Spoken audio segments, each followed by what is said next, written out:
Well, hi, I'm Michael Murata, and you're watching What Would Michael Do?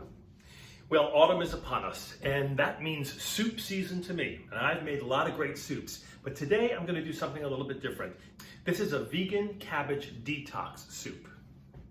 To me, there's nothing better than a really hearty soup in the autumn. And I've shared some recipes for some of my favorites. My split pea and ham soup, my lentil soup, that creamy butternut squash soup, which is just superb. But today we're gonna do something a little easier on the palate, easier on the body, and so simple to make. It doesn't have to be vegan, but that's what the recipe calls for. I'm going to use chicken stock instead of real stock just because that's what I have. So technically this is not a vegan recipe, but let's see how simple this can be.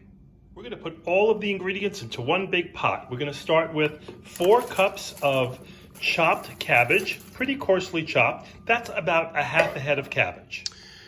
To that we're going to add 4 cups of stock.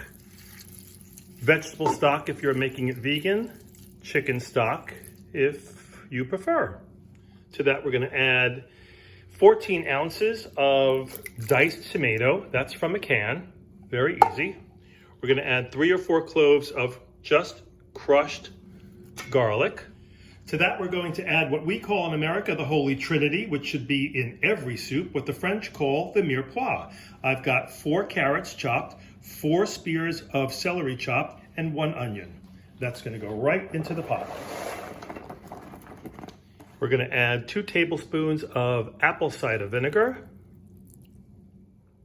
The recipe calls for dried sage, but I'm going to use herbe de Provence, 2 teaspoons herbe de Provence. And the final ingredient is 1 tablespoon of lemon juice.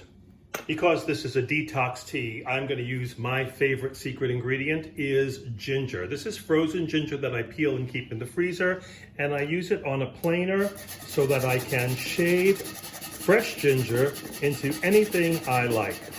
It keeps it fresh forever, and it's so simple to use. I'm going to do about, I'd say about a tablespoon of fresh ginger. I'm going to put that on the stove. I'm going to set it at high until it reaches a boil. I'm going to give it a good stir. And once it does boil, I'll turn it down to a simmer and let it sit for probably about an hour or so until everything gets nice and tender. Wow, it really is colorful, isn't it? You're going to want to keep the lid on that so that you're assured that that steam does its magic on all those beautifully chopped vegetables. Now, if you had a pressure cooker, this is a 30-minute recipe, but I don't have one. So I'm giving it a shot in my regular old stock pot. And as soon as it gets to a boil, I'm going to lower it to a simmer and just let it cook. Well, I can hear this boiling, so let's take a look at it. And whoa, you see, that looks like an awful lot of dry ingredients. But as it starts to boil, you can see that all of the vegetables are already cooking down. So I think what we'll do is turn this down to a simmer.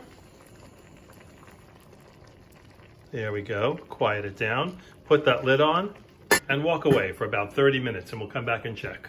Alrighty, half an hour is come and gone, and I gotta say, this looks like soup to me, and it smells divine. The whole kitchen just smells so good right now. These carrots are still a little firm for my taste, so I'm gonna let that go another 15 minutes before we call it a day.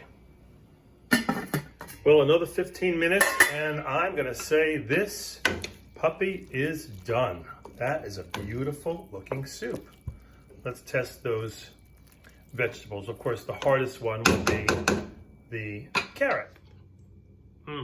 Perfect. It's tender without being mushy. It's got a little bit of crunch to it, just the way it should be. So 15 and 30, that's a 45-minute soup. And hardly any work involved. Delicious. Had a crazy week, eating out too much, overeating, overindulging, maybe too many drinks after work.